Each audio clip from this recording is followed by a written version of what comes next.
Primary স্কুলে visit করতে গিয়েছিল ইন্সপেক্টর, তারপরে প্রাইমারি না হাই স্কুল ভিজিট করতে গেছে। যায়া জিজ্ঞেস করছে ছেলেরা কি পড়ছো? বলে ইতিহাস। ঠিক আছে, ইতিহাস থেকেই প্রশ্ন করব, বলতো চীনের প্রাচীর কে ভেঙেছে? ছেলেরা জবাব দিচ্ছে, তুমি বলো। কেউ বলছে না। বেঞ্চের কোনা যে ছেলেটি, সে বলছে সর্বনাশ, কেউ যখন স্বীকার করে না, এটা তো আমার মাথায় আসবে। সব শেষ ইন্সপেক্টর তাকে বলছে তুমি বলো তো কে ভেঙেছে চীনের প্রাচীর? কয় স্যার, গ্রামে আমার দুষ্টমির যথেষ্ট বদনাম আছে, কিন্তু চীনের প্রাচীর ভাঙার মতো দুষ্কর্ম আমি করি নাই। ইন্সপেক্টর খুব রেগে গেলেন, মাস্টারের দিকে তাকালেন, এই বুঝি আপনার ইতিহাস পড়ানো? মাস্টার ইন্সপেক্টরের বিরক্তি ভরা মুখ দেখে বলছেন, স্যার রাগ করবেন না, এসব ছাত্র তো আমার, ওদের অবস্থা তো আমি জানি, আপনি আসছেন ঢাকা থেকে, আপনি জানবেন কি? আমি হলপ করে বলতে পারি আমার ক্লাসের কোন ছাত্র চীনের প্রাচীর ভাঙে নাই। ইন্সপেক্টর রাগ হইয়া চলে গেছে হেডমাস্টারের রুমে, যায় বলছে যে আমি আপনার স্কুলের গ্রান্টকে আমি নাকচ করে দেব, মঞ্জুরি আমি ক্যান্সেল করে দেব। কেন? এই অবস্থা। হেডমাস্টার বলছে, স্যার রাগ করবেন না, আপনার জন্য কিছু টাকা পয়সাও রাখছি হাদিয়া, বড় একটা চর্বিযুক্ত খাসিও জবাহ করা হয়েছে, পুকুর থেকে রুই মাছ তোলা হয়েছে। তারপরেও আমার ছাত্ররা, টিচাররা বলার পরেও যদি আপনার সন্দেহ হয়ে থাকে যে আমার ছাত্ররাই ভাঙছে, তো ওই আপনি অসন্তুষ্ট হবেন না, রাগ করবেন না স্যার, ওই প্রাচীর ভাঙতে যা খরচ লাগে আমি কিছু খরচ দেবো, কেউ আপনি রাগ করেন না। এখন চিন্তা করেন, স্কুলের ছাত্র থেকে শুরু করে হেডমাস্টার পর্যন্ত জ্ঞানের বহর। তো বলতেছিলাম, আমি ওজন স্তরে ফাটল ধরিয়েছি, তার অর্থ এই নয় যে আপনারা গিয়ে ওখানে কুড়াল মারিয়ে ওটারে ভাঙছেন। তাহলে ওটা কি হয়েছে? কোরআনে কারিমে রব্বুল আলামিন বলেন, ওয়ামা আসাবাকুম মিন মুসিবাতিন ফাবিমা কাসাবাত আইদিকুম ওয়া ইয়াফু আন কাসীর। যত বিপদ তোমাদের উপর আরোপিত হয়, সমস্ত বিপদ তোমাদের দুই হাতের কামাই করা। কে বলছেন? আল্লাহ পাক। ওজন স্তরে ফাটল ধরেছে, এটা বিপদ, বিশ্বের সমস্ত মানব সভ্যতা সৃষ্টি জগতের জন্য বিপদ। এই বিপদের জন্য দায়ী পৃথিবীর মানুষ। কিরকম? সেটা হচ্ছে গাড়ির পেছন থেকে যে কালো ধোঁয়া বের হয়, কল কারখানার চিমনি থেকে যে কালো ধোঁয়া বের হয়, এই কালো ধোঁয়াগুলি, তারপরে সমস্ত কেমিক্যাল উইপেন সেগুলি যে টেস্ট করা হয়, তার রিয়াকশন ইত্যাদি, এই কালো ধোঁয়া এবং সমস্ত মারণাস্ত্রগুলি এক্সপেরিমেন্ট করার সমস্ত এই রিয়াকশনগুলি সবগুলি গিয়ে ওই ওজন স্তরে ফাটল ধরিয়ে দিয়েছে। আস্তে করে পাতলা হয়ে এটা ফেটে গিয়েছে, অতি বেগুনি রশ্মি আসা শুরু করেছে। এটাকে বন্ধ করার জন্য বিজ্ঞানীরা আজ মরিয়া হয়ে গিয়েছে। ইনশাআল্লাহ আল্লাহ পাক তার বিজ্ঞানীদের মানুষের মাথায় বুদ্ধি এনে দিবেন, রিপেয়ারও হয়ে যাবে ইনশাআল্লাহ। সবাই বলেন ইনশাআল্লাহ। তাহলে বললাম কেন এ কথাটা? এই জন্য বললাম যে কোরআনে কারীমের মধ্যে আল্লাহ রাব্বুল আলামিন সব কথা বলে দিয়েছেন, কোনো কথা বাদ রাখেন নাই। পাহাড়গুলি ভেঙে আমরা ক্ষতি করতেছি, গাছগুলি কেটে আমরা ক্ষতি করতেছি, প্রকৃতির ভারসাম্য নষ্ট করে দিচ্ছি, ফলে সমুদ্রের পানি স্ফীত হচ্ছে, ভূমিকম্প বাড়তেছে, ঘূর্ণিঝড় হচ্ছে, টর্নেডো হচ্ছে, পৃথিবী বিধ্বস্ত হয়ে যাচ্ছে, ক্লাইমেটের পরিবর্তন আসছে। আজকে পৌষ মাস, এটা কি মাস? কত তারিখ? দেখেন বাংলা ভাষাকে কত মহব্বত করি। যদি বলি আজকে ডিসেম্বরের কত তারিখ, গড় গড় করে মুখস্থ হয়ে যাবে। বাংলারে খুব ভালোবাসি, মাসটার তারিখ বলতে পারলাম না, দুঃখিত। এই হলো আমাদের ভালোবাসা। আজকে পৌষ মাসের অর্ধেকও শেষ হয়ে যাচ্ছে, অথচ মনে হচ্ছে শীত যেন তার শ্বশুর বাড়ি বেড়াতে গেছে। এই যে অবস্থা, এই অবস্থা শুধু বাংলাদেশে নয়, গোটা পৃথিবীতে ক্লাইমেটের একটা বিরাট পরিবর্তন আসতেছে, একটা বড় রকমের পরিবর্তন আসতেছে। এর কারণ হচ্ছে এই পৃথিবীর মানুষেরা নিজেরাই প্রকৃতির ভারসাম্যকে নষ্ট করে দিয়েছে। এই ভারসাম্য নষ্ট হওয়ার কারণে আবহাওয়ার পরিবর্তন হচ্ছে, সামুদ্রিক জলোচ্ছ্বাস বাড়তেছে, ভূমিকম্প, আগ্নেয়গিরি ইত্যাদি হচ্ছে এবং পৃথিবীর মানুষ বিধ্বস্ত হচ্ছে। বলতেছিলাম এই কোরআনে কারীমের মধ্যে আল্লাহ পাক সব কথা বলে রেখেছেন। যদি জানতাম, বুঝতাম, তাহলে এই অবস্থার সৃষ্টি হতো না। এটা বিজ্ঞানের বই নয়, রাজনীতির বই নয়, সমাজনীতির বই নয়, বরং সমস্ত নীতিমালার উচ্চ, জ্ঞানের উচ্চ হচ্ছে আল কোরআন। জ্ঞানের উচ্চ কি? আরো জোরে বলেন, জ্ঞানের উচ্চ কি? আল কোরআন। পবিত্র কোরআনে এমন এমন ঘটনা আল্লাহ পাক বলেছেন যা ষষ্ঠ শতাব্দীর দুনিয়া এ সম্পর্কে কিছুই জানতো না। অবশ্য কিছু কিছু ঘটনা ইহুদিদের কিতাবে অতিরঞ্জিত আকার এবং বিকৃত অবস্থায় এসেছে, কিন্তু কোরআনে কারীম দুনিয়ার মানুষকে আদম সৃষ্টি, নূহের বন্যা, তারপরে মুসা আলাইহিস সালাম ফেরাউনের ঘটনা, ইব্রাহিম আলাইহিস সালামের নমরুদের ঘটনা এবং ইউসুফ আলাইহিস সালামের কাহিনী সবগুলিকে সুন্দর করে কোরআন শরীফ উপস্থাপনা করেছে রাসূলের মাধ্যমে, যা পৃথিবীর ইতিহাসে কেউ জানতো না। সেগুলি আল্লাহ পাক জানাইছেন কিভাবে? কোরআনে কারীম বলছে, তিলকা মিন আম্বাইল গায়বি নূহিহা ইলাইকা মা কুনতা তা'লামুহা আনতা ওয়ালা কওমুকা মিন ক্বাবলি হাযা। এ হলো সব অজ্ঞাত ঘটনা। সমস্ত ঘটনাগুলি আল্লাহ পাক তার হাবিবকে শুনিয়ে বলে দিলেন, সব অজ্ঞাত ঘটনা যা তুমি জানতে না, তোমার কোনো জানা ছিল না, আমি ওহীর মাধ্যমে তোমাকে সব জানাইছি। ইউসুফ আলাইহিস সালামকে যখন তার ভাইয়েরা কুয়ার মধ্যে ফেলে দিতেছিল তখন তুমি উপস্থিত ছিলে না, এই ঘটনা ওহীর মাধ্যমে আমি জানালাম। মুসা আলাইহিস সালামকে যখন ফেরাউন দরিয়ার ভিতরে ফেলে দিল, সেই সময় তুমি সিনাই পর্বতের পাশে দাঁড়িয়ে সব দৃশ্য লক্ষ্য করনি, অথচ আমি ওহীর মাধ্যমে সব তোমাকে খুলে খুলে বলে দিয়েছি। আল্লাহ পাক সমস্ত ঘটনাগুলিকে বলে বলে কোরআন শরীফের মধ্যে সব সাজিয়ে দিলেন, বলে দিলেন। তিনি বললেন, ওয়ামা কুনতা বিজানিবিল গারবিয়্যি ইয কাযাইনা ইলা মূসাল আমরা ওয়ামা কুনতা মিনাশ শাহিদিন। ফিরআউন যে মুসার সঙ্গে যে ব্যবহারটা করলো, এ সময় সেখানে তুমি উপস্থিত ছিলে না, আমি ওহীর মাধ্যমে তোমাকে তা জানিয়েছি। কাযালিকা নাকুসসু আলাইকা মিন আমবাই মা ক্বাদ সাবাকা ওয়া ক্বাদ আতাইনাকা মিন লাদুন্না যিকরা। আল্লাহ পাক বলেন, এভাবে আমি আপনার কাছে অতীত ঘটনাবলী ওহীর মাধ্যমে নিখুঁতভাবে আপনার সামনে সব বলে দিয়েছি। আমার ভাইয়েরা, এই বিশ্বলোকে ঊর্ধ্ব লোক সম্পর্কে নির্ভুল তথ্য বর্ণনা আল্লাহ পাক করে দিয়েছেন কোরআনের মাধ্যমে। 1665 খ্রিস্টাব্দে স্যার আইজাক নিউটন তিনি আবিষ্কার করলেন মাধ্যাকর্ষণ শক্তিকে।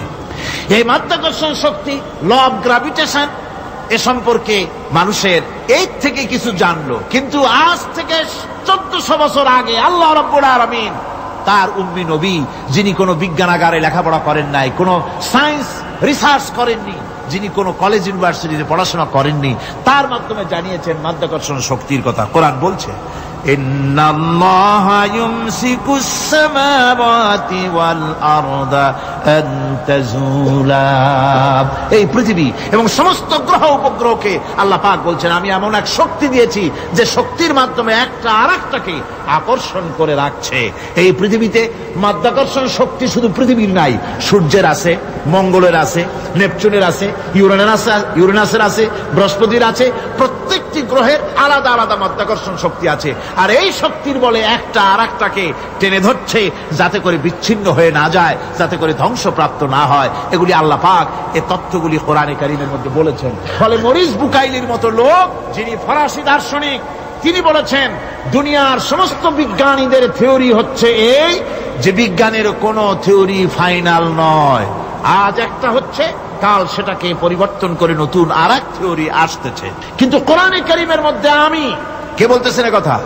না না না, মরিস বুকাইলি বলছেন, কোরআন শরীফের ভিতরে আমি যে বিজ্ঞানের তথ্য পেয়েছি, থিওরি পেয়েছি, তার কোনো পরিবর্তন আজও হয় নাই, ভবিষ্যতেও হওয়ার কোনো সম্ভাবনা নাই।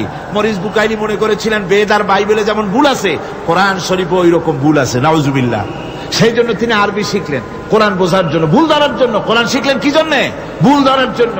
আর এমন শেখা শিখছেন, ওই আরবি শিক্ষা মানে আমাদের দেশের লোকদের মতো আনাকুন জানাকুন শেখে নাই, ভালো করেই শিখছে, ভালো করেই মুখস্থ করেছেন, তার ভালো করে আরবি শিখেছেন, তারপরে কোরআন শরীফ পড়েছেন, তারপরে তিনি এ কোরআন পড়ে তেলাওয়াত করে বুঝে এরপরে তিনি বই লিখেছেন দি Bible, the Quran and science. এই বইয়ের মধ্যে তিনি পরিষ্কার লিখেছেন, কোরআন পড়লাম, এর ভিতরে একটা নকতা দেওয়ার, একটা কলমের ফোঁটা দেওয়ার জায়গা কারো নাই। কোরআন নিঃসন্দেহে মহান স্রষ্টা আল্লাহ রাব্বুল আলামিনের মানুষের বানানো কিতাব, এটা হতে পারে না। সুতরাং কোরআন শরীফের মধ্যে আল্লাহ পাক সব কথা বলে দিয়েছেন। বিজ্ঞানের সাথে কিন্তু কোরআনের সংঘর্ষ নাই। অনেকে মনে করে যে বিজ্ঞান আর কোরআন এর মধ্যে বিরাট সংঘর্ষ। না, বিরাট সংঘর্ষ নয়, দুই একটা পয়েন্টে সংঘর্ষ থাকতে পারে। অধিকাংশ ব্যাপারই বিজ্ঞান, আমি মনে করি বিজ্ঞানের আবিষ্কার যত বাড়বে কোরআন বোঝা মানুষের জন্য তত সহজ হবে। এটা আমার ধারণা, এটা আমার ধারণা। বিজ্ঞানের সাথে দুই একটা পয়েন্টের উপরে সংঘর্ষ আছে, যেমন চন্দ্র এবং সূর্য সম্পর্কে, সৌরজগৎ সম্পর্কে Copernicus, Kepler, Galileo, Newton, Einstein মহাশূন্য সম্পর্কে যে সব বক্তব্য রেখেছেন, সেসব বক্তব্যের সাথে কোরআন শরীফের কিছুটা বৈপরীত্য রয়েছে। যেমন কেউ বলেছেন সূর্য ঘোরে, পৃথিবী স্থির, কেউ বলে সূর্যের চতুর্দিকে পৃথিবী ঘোরে, কেউ কয় চন্দ্র ঘোরে, কেউ কয় আমরা কি আর বসে থাকি, আমরাও ঘুরি। কিন্তু আসলে ঘোরেটাকে কে ঘোরে, এ ফয়সালা কে দেবে? কে দিবে বলুন তো? হ্যাঁ, ঠিক বলেছেন, আল্লাহই দিবেন, কারণ এগুলি সৃষ্টি করেছেন কে? এবার শুনুন, এই বিতর্কের মীমাংসা আল্লাহ পাক করছেন কোরআনে কারিমে বহু আগে। গ্যালিলিও, কেপলার, কোপারনিকাস এদের বলার অনেক আগে বিশ্বনবী জনাবে মুহাম্মদ রাসূলুল্লাহ সাল্লাল্লাহু আলাইহি ওয়াসাল্লাম তিনি বলে দিয়েছেন, আল্লাহর কথা তিনি বলেছেন, লাশ-শামসু ইয়ানবাগী লাহা আন তুদরিকাল কামারা ওয়ালাল লাইলু সাবিকুন নাহার ওয়া কুল্লুন ফি ফালাকিন ইয়াসবাহুন। প্রবল জ্ঞানী হইবে যাহারা, আপন মনেতে বুঝিবে তাহারা, রাত্রি পারে না আগে যাইবার দিনের স্থান করি অধিকার, চন্দ্র বাঁধে না সূর্যের গায়েতে, সূর্য পারে না চন্দ্রকে ধরিতে, যার যে স্থান বহাল রাখিয়া ভ্রমণ করিছে খোদাকে ডরিয়া। আল্লাহ রাব্বুল আলামিনকে ভয় করে সব ঘুরছে, চাঁদও ঘোরে, সূর্য ঘোরে, মঙ্গল ঘোরে, ইউরেনাস ঘোরে, বৃহস্পতি ঘোরে, পৃথিবীও ঘোরে, সব ঘুরছে তো ঘুরছেই, বন করে ঘুরছে একটা নির্দিষ্ট কক্ষপথে, আপন আপন কক্ষপথে ঘুরছে, যার ফলে অ্যাক্সিডেন্ট হয় না। সুবহানাল্লাহ, জোরে বলেন সুবহানাল্লাহ। নির্ধারিত কক্ষে ঘুরছে, নির্ধারিত কক্ষে ঘুরছে। এর কক্ষগুলি আল্লাহ পাক ঠিক করে দিয়েছেন, সেই কক্ষে ঘুরতেছে, একে অপরের পথ অতিক্রম করতেছে না। আবার ওই মহাশূন্যের ভেতরে রয়েছে ব্ল্যাক হোল। ব্ল্যাক হোল কি? ব্ল্যাক হোল হচ্ছে একটা বিরাট অন্ধকার গহ্বর, একটা মৃত্যুকূপ। এত বড় বিরাট ব্ল্যাক হোল মহাশূন্যে আছে, বিজ্ঞানীরা হয়রান হয়ে গেছে। তার এত বড় শক্তি, সে শুধু তারা খায় না, কোন তারকা ঘুরতে ঘুরতে যদি তার কাছে এসে যায় তারাকে খেয়ে ফেলে। কোন আলো যদি কাছে আসে, আলো শুষে নিতে নিতে আলো যার থেকে এসেছে সেটাকেও শেষ করে ফেলে। এ ধরনের একটা দারুণ আকর্ষণীয় শক্তি তার মধ্যে আল্লাহ সৃষ্টি করেছেন। একটা ব্ল্যাক হোল আছে মহাশূন্যের ভিতরে। সূর্য, চন্দ্র, গ্রহ, নক্ষত্র, যে সূর্য পৃথিবীর চাইতে 13 লক্ষ গুণ বড়, এমন 2 কোটি সূর্য খাইয়া হজম করতে পারে এত বড় ব্ল্যাক হোল আল্লাহ তৈরি করে রেখেছেন মহাশূন্যের উপরে। রয়েছে মিল্কি ওয়ে, রয়েছে গ্যালাক্সি, অন্তত 10,000 কোটি, 10 সহস্র কোটি তারকা দিয়ে সমৃদ্ধ গ্যালাক্সি মিল্কি ওয়ে, যেটা অন্ধকার রাত্রে, তারকা সজ্জিত রাতে উত্তর দক্ষিণ দিকে টানা একটা পথের মতো দেখা যায়। এটা হচ্ছে গ্যালাক্সি, এইটাকে বলা হয় মিল্কি ওয়ে। এটা হচ্ছে ছায়াপথ। অসংখ্য তারকা এর মধ্যে রয়েছে। কত বড় বড় তারকা, অনেক দূরে। তাই আমরা দেখি বিন্দু বিন্দু, আসলে কি বিন্দু না। কত বড় জানেন? বিজ্ঞানীরা বলেছেন দৈত্যের মতো বিরাট বিরাট তারকা আছে, যে সূর্য পৃথিবীর চাইতে 13 লক্ষ গুণ বড়। এরকমের সূর্য অন্তত 3 কোটি সূর্য খাইয়া হজম করতে পারে, এরকম অসংখ্য তারকা মিল্কি ওয়ের ভিতরে আল্লাহ সৃষ্টি করেছেন। সুবহানাল্লাহ বিহামদিহি, সুবহানাল্লাহ। আর মানুষ লাফায়, 4 আঙ্গুল মানুষ খালি লাফ দেয়, মোষ কতগুলো রাখিয়া। কোন আনন্দে লাফা, কি শক্তি তোমার!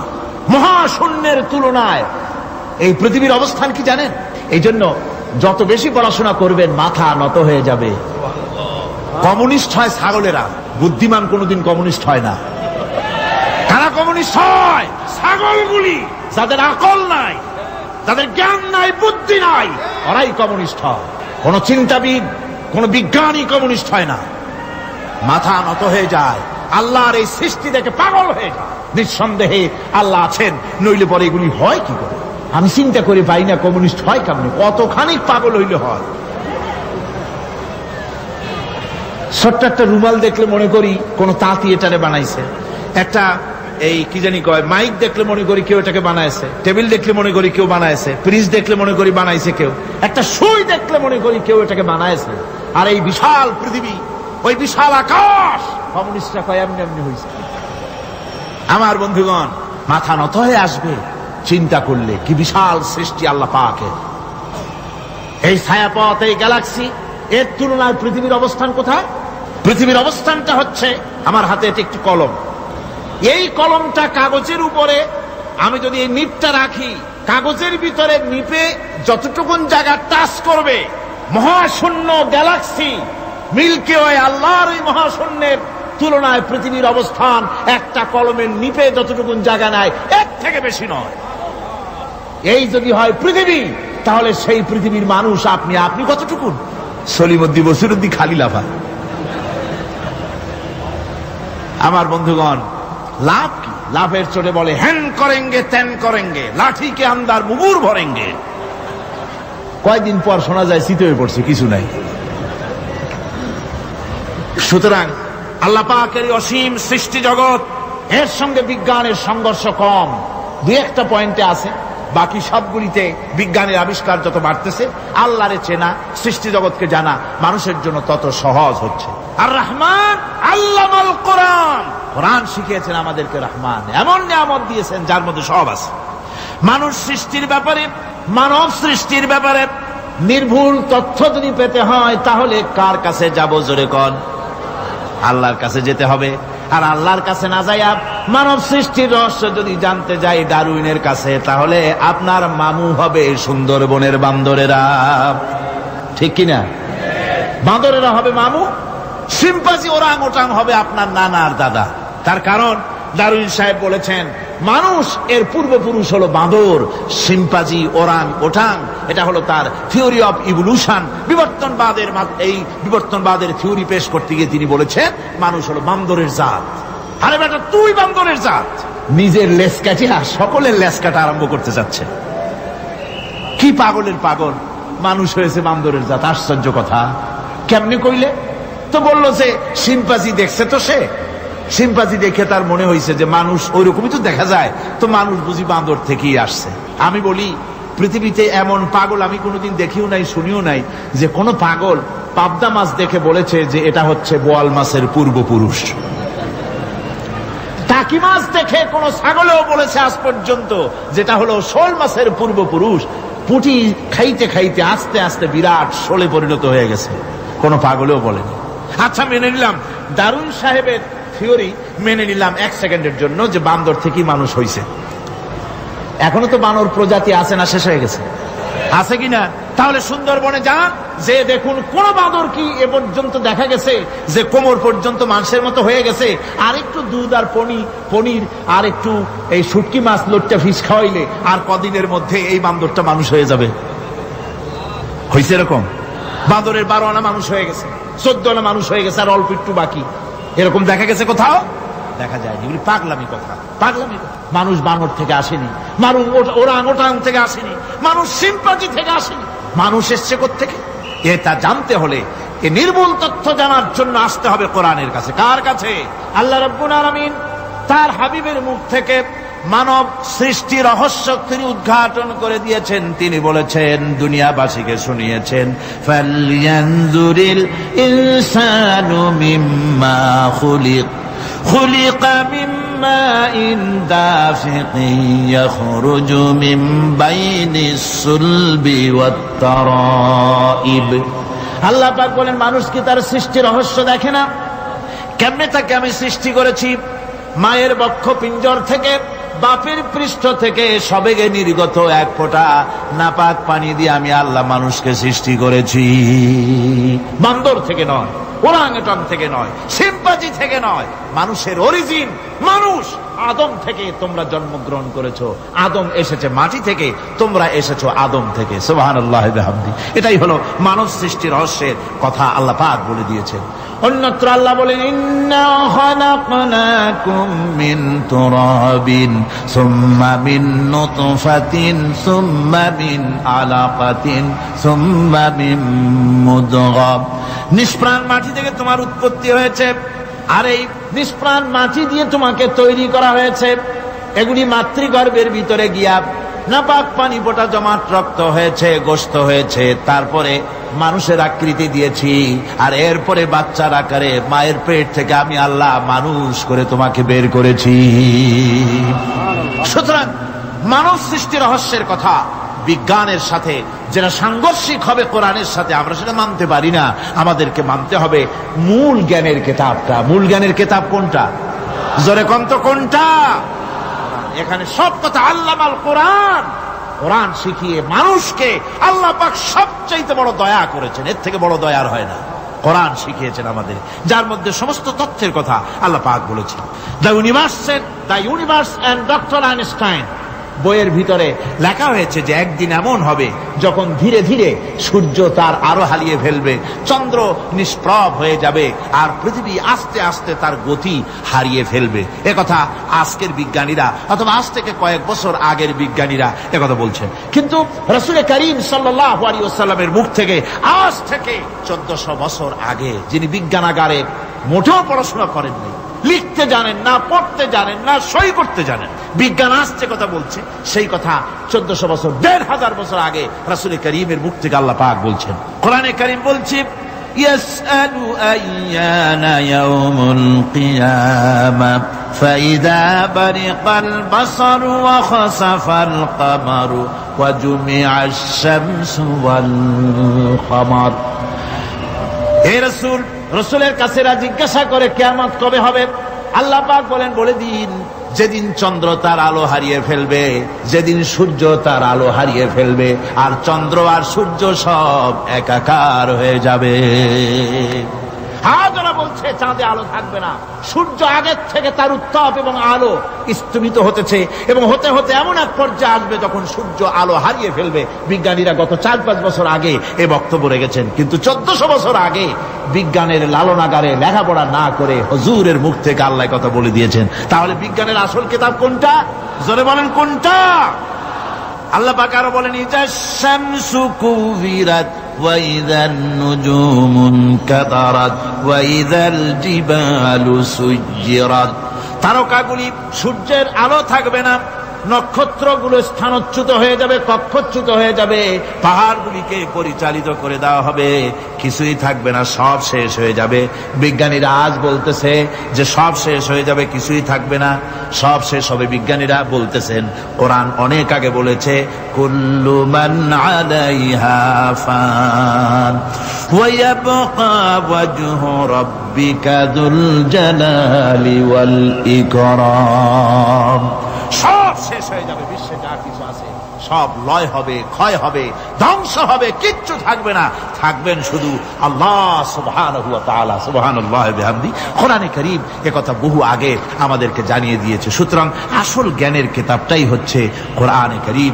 এই কোরআনের কাছে আমরা যত যেতে পারবো, যত কোরআন বুঝতে পারবো, ততই আমাদের জন্য আমরা সমৃদ্ধ হতে পারবো, আমাদের উপর আল্লাহর রহমত আসবে, আমরা সমাজ চালাতে পারবো, আমরা দেশ চালাতে পারবো, আমরা দুনিয়ায় শান্তি পাবো, আমরা আখিরাতেও মুক্তি লাভ করতে পারবো। কোরআনে কারীম সমস্ত বিজ্ঞানের উৎস, দর্শনের উৎস। এইটা না জানলে কিছুই জানা হয় না, এইটা জানা হলে সব জানা হয়। পণ্ডিত আপনার ডক্টর শহীদুল্লাহ, আল্লাহ জান্নাত নসিব করুন, সবাই বলুন আমিন। তিনি বলতেন, বড় বড় সেমিনারে গিয়ে বলতেন তিনি, যে আপনারা যারা বক্তব্য রাখতে এসেছেন, জনগণকে বলছি না, যারা বক্তব্য রাখতে এসেছেন, MA পাস করেছেন, ডিগ্রি করেছেন, PhD করেছেন, এভারসিএস করেছেন, বহু কিছু ডিগ্রি আপনারা লাভ করেছেন, নামের আগে 6 হাত লম্বা ডিগ্রি আপনারা লাগাইছেন, আপনারা পণ্ডিত ঠিকই, কিন্তু এই কোরআন শরীফের জ্ঞান যদি আপনাদের না থাকে, আপনারা পণ্ডিত, তবে আপনারা মূর্খ পণ্ডিত। কি পণ্ডিত? কি পণ্ডিত? মূর্খ পণ্ডিত। ওরা বলে যে মৌলবীরা জানে কি, মৌলবীরা জানে কি? আরে ভাই, মৌলবীদের কাছে তো আসল জ্ঞান আছে। সুবহানাল্লাহি ওয়া বিহামদিহি। এখানে সবটা আছে। আপনারা এখানে আসেন, এটা বিশ্বাস করলে আপনি সবটা পেয়ে যাবেন। কোরআন বিশ্বাস করতে পারলে, কোরআন জানতে পারলে আপনি সব জানবেন। কোরআনে কারীমের মধ্যে আল্লাহ পাক কত কথা বলেছেন, এর মধ্যে আছে আল্লাহ পাক বলেছেন আফালা ইয়ানজুরুনা ইলাল ইবিলি কাইফা খুলিকাত। এই যে আমি উটগুলোরে বানাইছি, কেমনে বানাইলাম তোমরা কি দেখছো? উট কেমনে বানিয়েছি? মুফাসসিরিনে কেরাম এর উপরে অনেক আলোচনা করেছেন। তারা বলেছেন যে উট মরুভূমির জাহাজ, তারপরে উটের পিঠে একটা চুট আছে, কোন কোন উটের পিঠে দুইটা চুট আছে, মাঝখানে বসে একটারে হেলান দিয়ে আর একটা ধরে বসা যায়। আমি দেখছি দুইটা চুটওয়ালা উট, আফ্রিকান উট আমি দেখেছি, যে চুট সুবহানাল্লাহ দেখলে অবাক হয়ে যেতে হয় যে আল্লাহর কি কুদরত। উটের পৃষ্ঠে দুইটা চুট, মাঝখানে আপনি বসবেন, পিছনেরটা একটা সোফা সেটের মতো, পিছনে হেলান দিলেন, আর সামনে যখন সে মরাল সম চড়াই উত্তরাই পথ দিয়ে নামা ওঠা করবে, তখন আপনি যেন পড়ে না যান সেজন্য সামনেরটা বুকের সাথে জড়ায় ধরবেন। এরপরে কি সৃষ্টি আল্লাহর, সুবহানাল্লাহ বিহামদিহি। জিরাফগুলি দেখুন, জিরাফগুলি তার মাথা কত বড় উঁচা। লন্ডন জুতে জিরাফ দেখলাম, সে জিরাফের দেহ থেকে তার মাথাটা 22 ফিট উঁচা। মানে সে যদি নিচে দাঁড়ায়, 3 তলা বিল্ডিং এর ছাদের উপরে নাস্তা দিলে তো নিচে দাঁড়ায় খাইতে পারে, এই অবস্থা। সেই জিরাফে পানি খাবে কেমন? মাথা হলো অত উঁচায়, পিছনের ঠ্যাং দুটা খাটো, সামনের ঠ্যাং দুটো উঁচা, এখন পানি খাবে কেমনে? ওই মাথা নামাইতে গেলে ঠ্যাং তো অনেক উঁচা। আল্লাহ পাক এমন সুন্দর ব্যবস্থা করলেন, সামনের দুইটা ঠ্যাং এভাবে সরায় দেওয়ার মতো। ও যখনই পানি খায় দেখলাম দুইটা ঠ্যাং অনেক ছেড়ায় দেয়, দুই দিকে ঠ্যাং চলে যায়, তখন মাথাটা সহজে নিচে নামায় আসে, পানি খাইতে পারে।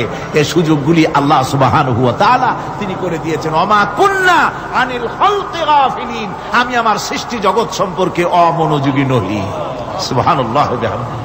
ভল্লুকগুলি কি বিরাট বিরাট একটা ভল্লুক, শ্বেত ভল্লুক দেখেছি, কৃষ্ণ ভল্লুক দেখেছি, হাঁটতেছে মনে হয় যেন পায়ের তলায় হাফসুল করা, ঠিক জুতা পায়ের তলাটা যেমন দেখা যায় ওই রকমের তলাটা, গায়ে একেবারে পশম। ওই বরফের দেশে থাকতো, সেটাতে শীত কষ্ট না পায় সেই জন্য আল্লাহ একটা কম্বল ওর গায়ে জড়াই দিয়েছে, অটোমেটিক কম্বল। সুবহানাল্লাহ বিহামদিহি। তো উট, আল্লাহ বলছেন উট কেমনে বানাইছি দেখছো? আফালা ইয়ানজুরুনা ইলাল ইবিলি কাইফা খুলিকাত, উট বানালাম কেমনে দেখেছিস? মানুষ অবাক হলো, আল্লাহ এত কথা থুইয়া উটের কথা বলছেন, কারণ নানান রকম মানুষ বলল। শেষ পর্যন্ত প্রাণীতত্ত্ববিদরা তারা আবিষ্কার করলেন মূল কারণটি। অনেক কারণ আছে আল্লাহ পাকে কথা বলার। উট তো মরুভূমির জাহাজ, তারপরে উট মানুষের অনেক উপকারে আসে, কথা বলা হয়েছে। প্রাণীতত্ত্ববিদরা খুঁজে খুঁজে তারা দেখতে পেয়েছে যে উটকে জবাহ করে দেখা গেছে উট সমস্ত প্রাণী বাতাস থেকে অক্সিজেন যতটা গ্রহণ করে ততটা ছেড়ে যায়, যতটা গ্রহণ করে ততটা ছেড়ে যায়। একমাত্র প্রাণী উট যে যতটা অক্সিজেন গ্রহণ করে বাতাস থেকে সবটা ছাড়ে না, 2/3 ছেড়ে দেয়, 1/3 তার লাংসের পাশে রাখার জন্য আল্লাহ পাক একটা চেম্বার তৈরি করেছেন। ওই চেম্বারের ভিতরে 1/3 অক্সিজেন থেকে যায়, কারণ পানিও রেখে, তার পানি রাখার জন্য রিজার্ভ ট্যাঙ্কি আছে, একটা ভেতরে একটা রিজার্ভ ট্যাঙ্কি আছে, অক্সিজেন রাখার একটা চেম্বার আছে। এগুলি কেন? এই জন্য যে মরুভূমির ভিতরে সাইমুম শিল্পী গোষ্ঠী না, কিন্তু ঝোড়ো হাওয়া, মরুভূমির ভিতরে ঝোড়ো হাওয়া, এই ঝোড়ো হাওয়া যখন আরম্ভ হয়ে যায় তখন মানুষ বাঁচতে পারে না, মানুষ টের পাইয়া সব বাড়িতে চলে যায়। মরুভূমিতে চড়ে বেড়ায় উট, সে যাবে কোথায়? ওর তো যাওয়ার জায়গা নাই। 7 দিন 8 দিন 1 সপ্তাহ 2 সপ্তাহ পর্যন্ত এই মরুভূমিতে ঝড় চলতে থাকে, বালুর ঝড়, কিচ্ছু দেখা যায় না। ওখানে দেখছিলেন বালুর পাহাড়, কালকে আজকে দেখবেন বালুর পাহাড় এখানে চলে আসছে, এভাবে পাহাড় তৈরি হয়ে যায়, বালি উড়ায় নিয়ে যায় বাতাসে। এই বাতাসের ভিতরে বালু উঠতে থাকে সমানে, মানুষ প্রাণী কিছুই সেখানে শ্বাস করতে পারে না, বাঁচতে পারে না। উটের মতো প্রাণী যে মরুভূমিতে থাকে ও বাঁচবে কি করে? আল্লাহ সুবহানাহু ওয়া তাআলা ওর লাংসের পাশে অক্সিজেন রাখার চেম্বার করে পানির ট্যাঙ্কি তৈরি করে দিয়ে রেখে এমন কায়দা করেছেন, ও যখনই টের পায় যে ঝড় শুরু হবে, সাথে সাথে ঠ্যাং দিয়া মুখ দিয়া গর্ত করে বালুর ভিতরে মাথা ঢুকাইয়া 1 সপ্তাহ 2 সপ্তাহ থাকতে পারবে মাটির তলে, অক্সিজেনের অভাব হবে না। আফালা ইয়ানজুরুনা ইলাল ইবিলি কাইফা খুলিকাত, দেখো নাকি কিভাবে সৃষ্টি করেছি আমি এই সুন্দর উটকে, একবার দেখো, আর শুকরিয়া তোমার মাথা নত হবে। যত বড় কমিউনিস্ট হও, আল্লাহর শ্রেষ্ঠের জন্য সেজদা দিতে বাধ্য হবে যদি তোমার ঈমান এতটুকুনো থাকে। আল্লাহ রাব্বুল আলামিন আবার চ্যালেঞ্জ করেন, ইন কুনতুম ফি রাইবিম মিম্মা নাযালনা আলা আবদিনা فأتوا بسورة من مثله ওয়াদউ শুহাদাআকুম মিন দুনিল্লাহি ইন কুনতুম সাদিকিন। আমি আমার বান্দার উপরে যে কিতাব অবতীর্ণ করেছি এর ভিতরে সন্দেহ আছে বলে যদি মনে করো এর ভিতরে সন্দেহ আছে, মানুষের বানানো, এমনটি যদি সন্দেহ হয়, তাহলে কোরআনের সূরার মতো করে একটা সূরা বানাও, ছোট্ট একটি সূরা বানাও। ফাতু বিসূরাতিন, সূরা আলে ইমরানের মতো না, সূরা আরাফের মতো না, সূরা মায়েদার মতো না। ফাতু বিসূরাতিন, ছোট্ট একটি সূরার মতো করে একটা সূরা বানাও। কিয়ামত হয়ে যাবে, মানুষ কোরআনে কারীমের মতো একটি ছোট্ট সূরাও বানাইতে পারবে না। সুবহানাল্লাহ। আমার ভাইয়েরা, এই কোরআন আল্লাহ রব্বুল আলামিনের পক্ষ থেকে নাজিল হলো। কোরআন মানুষের চিরটা কাল ধরে, আবহমান কাল ধরে মানুষের মনকে আকৃষ্ট করেছে। কোরআনে কারীমের এর ভাষা, এর লালিত্য, এর মাধুর্য, এর রচনা শৈলী এবং এর গতিময় ছন্দ, এর শব্দ বিন্যাস মানুষকে মুগ্ধ করেছে চিরকাল ধরে। আল্লাহর নবী বলেন, এ কোরআন যখন আমি তেলাওয়াত করতেছিলাম একটা রাত্রে, যে রাতে আমার তেলাওয়াতের সামনে ছিল জেনেরা যখন আমার কাছ থেকে তেলাওয়াত শুনল, ইসসামিআতু হাত্তা ক্বালু ইন্না সামি'না কুরআনান আজাবা। আমার মুখ থেকে যারা যখন তেলাওয়াত শুনল, জেনারা তখন এ কথা না বলে পারে নাই, আমরা এক আশ্চর্য ধরনের কিতাব শুনেছি। জোরে বলেন সুবহানাল্লাহ। ইন্না সামি'না কুরআনান আজাবা, এক আশ্চর্য ধরনের কোরআন শুনেছি। বলতেছে সেই সব জেনেরা যাদের বয়স 1000 বছর, 1500, 2000 বছর, 500 বছর, যারা জাব্বুর শুনেছে, ইনজিল শুনেছে, তাওরীত শুনেছে, সেসব জেনেরা বলছে ইন্না সামি'না কুরআনান আজাবা, আশ্চর্য কিতাব শুনেছি। এমন এক কিতাব ইয়াহদি ইলা রুশদ, যে কিতাব শুনলে পরে শ্রোতাকে হেদায়েতের রাস্তা দেখায় দেয়, এমন এক কিতাব শুনলাম। আর এই কিতাব শোনা মাত্র ফামান্না বিহি, কোরআন শুনলাম আর ঈমান আনলাম। নবীজি বলেন, জেনেরা আমার মুখে তেলাওয়াত শুনে পড়ে নিল লা ইলাহা ইল্লাল্লাহু মুহাম্মাদুর রাসূলুল্লাহ। এই কোরআন এমন এক কোরআন, মান ক্বালা বিহি সাদাকা, এই কোরআন শরীফ থেকে যে কথা বলে সেই সত্য কথা বলে। কোরআন থেকে যে কথা বলে সে কি বলে? তার কারণ কোরআন এসেছে কার কাছ থেকে? ওয়া মান আসদাকু মিনাল্লাহি কিলা, আমি আল্লাহর চাইতে সত্যবাদী আর কে হতে পারে? আল্লাহর নবী বলেন, কোরআন থেকে যে কথা বলে সেই সত্য কথা বলে। আর ওয়ামান আমিলা বিহি উজরা, এই কোরআন যে আমল করবে তাকে পুরস্কার দেওয়া হবে, সে পুরস্কৃত হবে, দুনিয়ায় পুরস্কার পাবে, আখিরাতেও পুরস্কার পাবে। সুবহানাল্লাহ। ওয়ামান হাকামা বিহি আদালা, আর কোরআন থেকে যে বিচার ফয়সালা করবে সেই কেবলমাত্র সঠিক সুষ্ঠু বিচার কায়েম করবে, সোশ্যাল জাস্টিস সেই করতে পারবে, সুবিচার জাস্টিস কায়েম সেই করতে পারবে। ওয়ামান দাআ ইলাইহি হুদিয়া ইলা সিরাতিম মুস্তাকিম, আর কোরআন থেকে যে দাওয়াত দেয়, কোরআনের দিকে যে দাওয়াত দেয়, সেই কেবলমাত্র সঠিক সহজ সরল রাস্তার দিকে দাওয়াত দেয়, যেই দাওয়াত শুরু হয় পৃথিবীর মাটি থেকে আর শেষ হয় গিয়া জান্নাতুল ফেরদাউসে। আমার ভাইয়েরা, কোরআন এর পরিচয়ের কথা বলতেছিলাম। আল্লাহ পাক কি কোরআন আমাদের শিখালেন, কোন কোরআন আমাদের শিখিয়েছেন, সেই কোরআনের পরিচিতি আপনাদের সামনে আমি তুলে ধরতেছি। আমি নিজে না, এবার কোরআন তার পরিচয় নিজেই দেবে। কেউ যদি কোরআনের কাছে জিজ্ঞাসা করে, কোরআন তুমি কোথা থেকে নাজিল হয়েছ, কে তোমাকে নাজিল করেছে, এই প্রশ্ন যদি কেউ কোরআনের কাছে করে, কোরআন নিজেই তার জবাব দিতে পারে কিনা?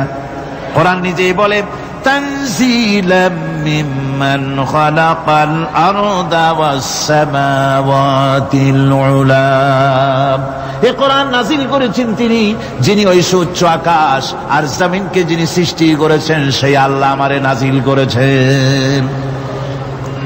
কোরআনের কাছে কেউ যদি প্রশ্ন করে, ও কোরআন এই পৃথিবীতে নাজিল হওয়ার আগে তুমি কোথায় ছিলে? কেউ যদি প্রশ্ন করে, কোরআনে কারীম নিজে নিজের পরিচয় শোনায়, আমি কোথায় ছিলাম শোনো। বাল হুয়া কুরআনুম মাজিদুন ফি লাউহিম মাহফুজ, বরং এই কিতাব অতীব মর্যাদা সম্পন্ন সুরক্ষিত ফলকে লিপিবদ্ধ ছিল, আমি ছিলাম লোহে মাহফুজে, সেখান থেকে এসেছি। যদি কেউ প্রশ্ন করে কোরআন কি কোরআন, তুমি কার উপরে অবতীর্ণ হয়েছ? জবাব কোরআন নিজেই দেয়, ওয়া আমিনু বিমা নুজিলা আলা মুহাম্মাদ ওয়া হুয়াল হাক্কু মির রাব্বিহিম, ঈমান আনো সেই জিনিসের উপরে যেটা মুহাম্মদ সাল্লাল্লাহু আলাইহি ওয়াসাল্লামের উপর অবতীর্ণ হয়েছে। আবার অন্য আয়াতেও জবাব পাওয়া যায়, তাবারাকাল্লাযী নাযালাল ফুরকানা আলা আবদিহি লিয়াকুনা লিল আলামিনা নাযীরা। অতীব বরকতপূর্ণ মহান সত্তা সেই আল্লাহ রাব্বুল আলামিন, যিনি তার বান্দার পরে ফুরকান অবতীর্ণ করেছেন। সুবহানাল্লাহ বিহামদি। কোরআনের নাম আমি বলেছিলাম শুধু কোরআন নয়, অনেক নাম আছে। কোরআনের আরেক নাম ফুরকান। কোরআনের আরেক নাম কি? আল ফারকু বাইনাল হাক্কি ওয়াল বাতিল।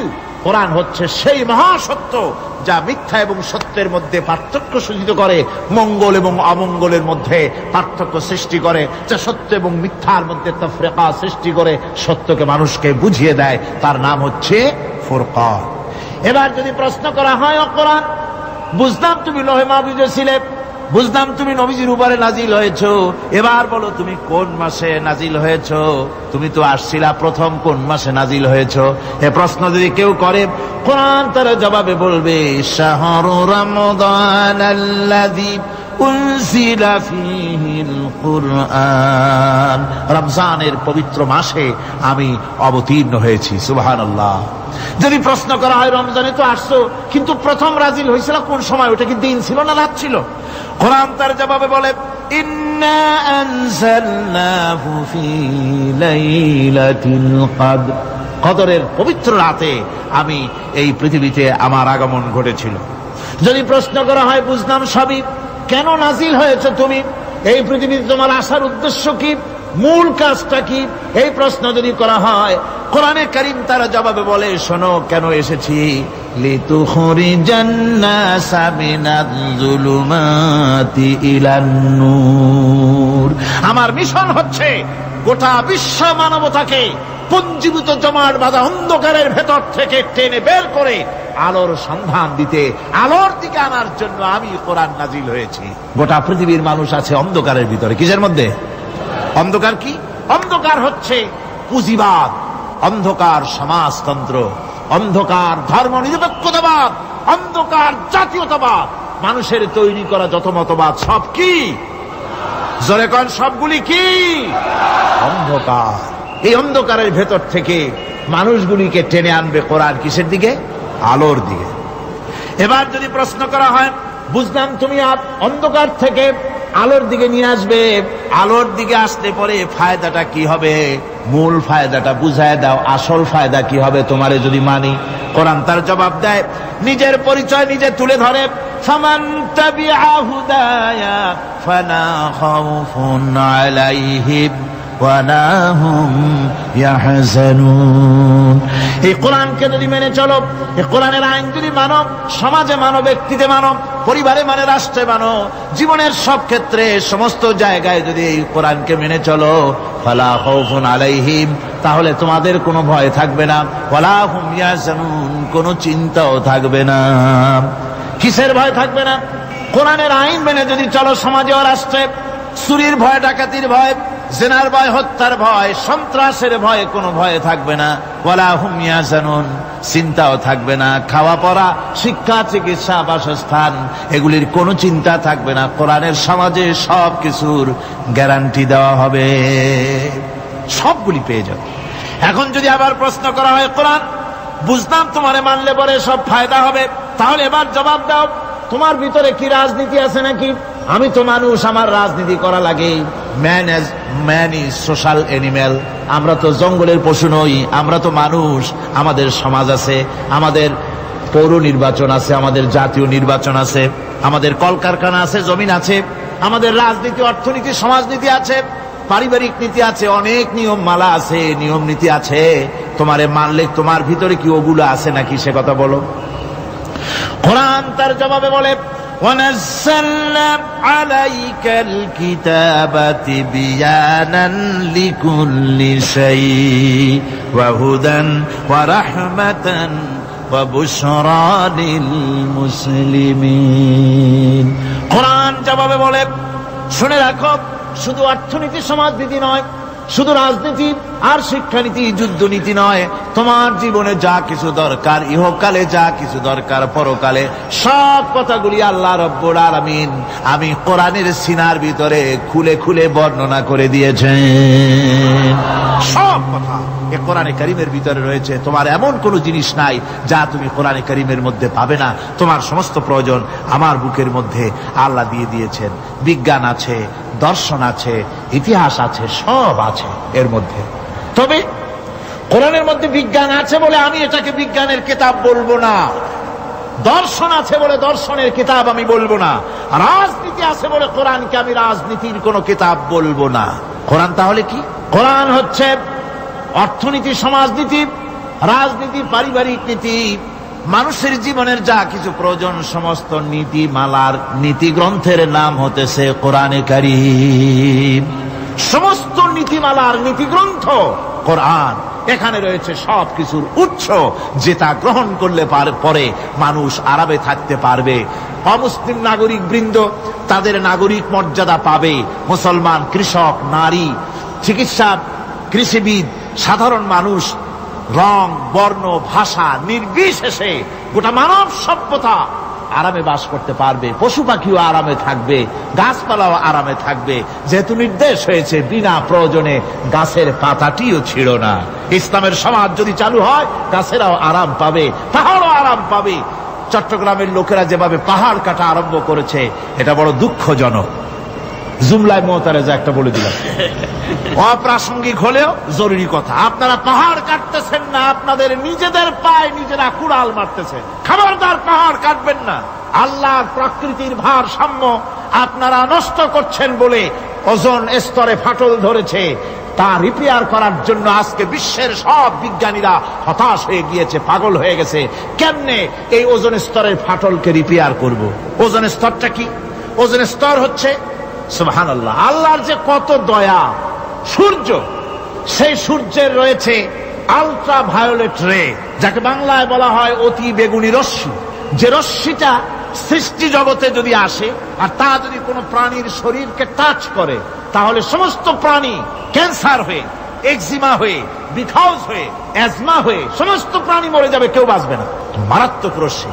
সেই রশ্মিটা যাতে সৃষ্টি জগৎকে টাচ করতে না পারে, সেজন্য আল্লাহ পাক একটা ওজোন স্তর তৈরি করেছেন।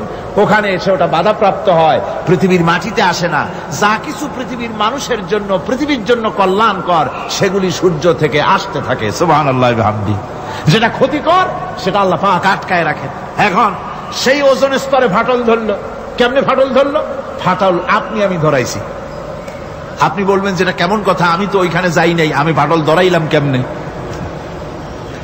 ওই যে সেই আপনার আল্লাহুম্মা আমিন। ربنا ظلمنا أنفسنا وإن لم تغفر لنا وترحمنا لنكونن من الخاسرين ربنا لا تزغ قلوبنا بعد إذ هديتنا وهب لنا من لدنك رحمة إنك أنت الوهاب। রব্বুল আলামিন, হাজার হাজার মুসলমান নরনারী দীর্ঘক্ষণ ধরে তোমার কোরআনের কথা শুনেছি। মেহেরবানি করে সওয়াবটুকু রাসূল করিম সাল্লাল্লাহু আলাইহি সাল্লামের রূহ মুবারকে পৌঁছে দাও। तमाम পৃথিবীর মাটির নিচে যত মুমিন মুমিনাত শুয়ে আছে, আল্লাহ তুমি মেহেরবানি করে কবরগুলিকে জান্নাতের টুকরায় পরিণত করে দাও। আমাদের মা বাপ যাদের দুনিয়া থেকে বিদায় হয়ে গেছে, আল্লাহ দয়া করে তাদেরকে জান্নাতবাসী করে নিও। রব্বিরহামহুমা কামা রব্বায়ানি সগীরা। ربنا تقبل منا إنك أنت السميع العليم وتب علينا إنك أنت التواب الرحيم سبحان ربك رب العزة عما يصفون وسلام على المرسلين الحمد لله رب العالمين بحق لا إله إلا الله محمد رسول الله. السلام عليكم ورحمة الله.